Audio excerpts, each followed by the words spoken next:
មានអ្វីដែលឈឺចាប់ជាងស្នេហាបាត់បង់ដូចលងក្នុងសមុទ្រទុកបែរដងត្រូវក្រៀមស្វិតចិត្តត្រែងគិតខ្លីគ្រប់អីវ័យគ្មានន័យទៀតឡើយខ្ញុំក៏ធ្លាប់ខូចចិត្តអ្នកក៏ធ្លាប់ខូចចិត្តជីវិតអាប់អួរយ៉ាងណាយើងខំស្មោះនឹងគេវិញបែរសាវ៉ាល្បីទ្រឹស្ចាយស្នេហ៍ជាស្ពានតាដល់ពេលណាតើស្នេហាបោកប្រាស់ត្រូវចប់រលាយរលត់សូន្យសងក្នុងពិភពលោកីហេតុអ្វីស្នេហាព្រិសុទ្ធមិនឈ្នះស្នេហាអប្រិយហេតុ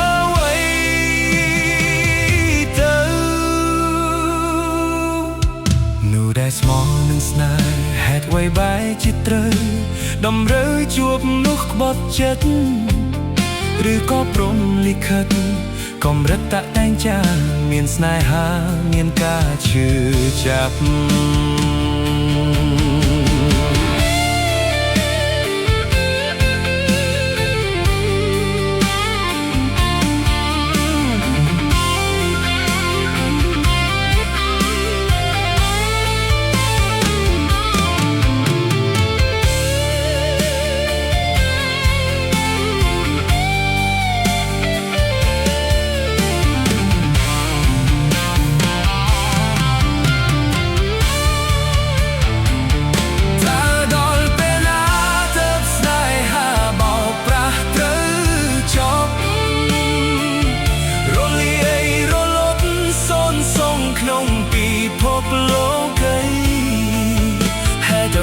ស្នេហាព្រិសុទ្ធ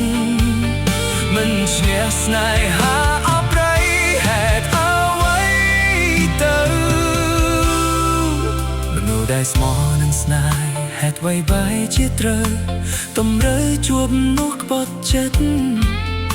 ឬក៏ព្រំលិខិតកម្រិតតាក់តែងចាមានស្នេហាមានការឈឺចាប់ឬក៏ព្រំលិខិតកម្រិតតាក់តែងចាមានស្នេហាមានការឈឺចាប់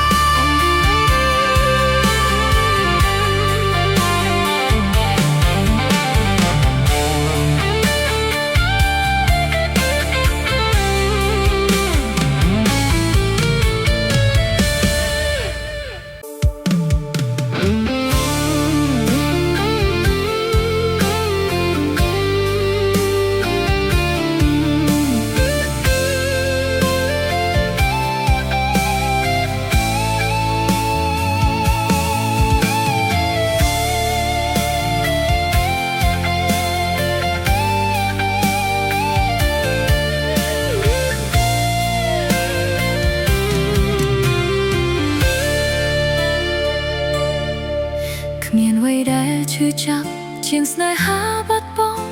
ដូចលងក្នុងសមុទ្រទុកបែរដងត្រូវក្រៀមស្វិតចិត្តត្រែងគិតខ្លីគ្រប់អីវ័យគ្មានន័យទៀតឡើយខ្ញុំក៏ធ្លាប់ខូចចិត្តអ្នកក៏ធ្លាប់ខូចចិត្តជីវិតអាប់អួរយ៉ាងណាយ៉ាងខំស្មោះនឹងគេវិញបែរសាវ៉ាលោកបែកគ្រោះឆាយស្នេហ៍ជាស្ពានតាដល់ពេលណាតើស្នេហាបោកប្រាស់ត្រូវចប់រលាយរលត់សូន្យសងក្នុងពិភពលោកីហេតុអ្វីស្នេហាព្រិសុទ្ធមិនឈ្នះស្នេហាអប្រិយហេតុអ្វីទៅនៅដែលស្មោះនឹងស្នេហ៍ហេតុអ្វីបែ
ចាមានស្នេហា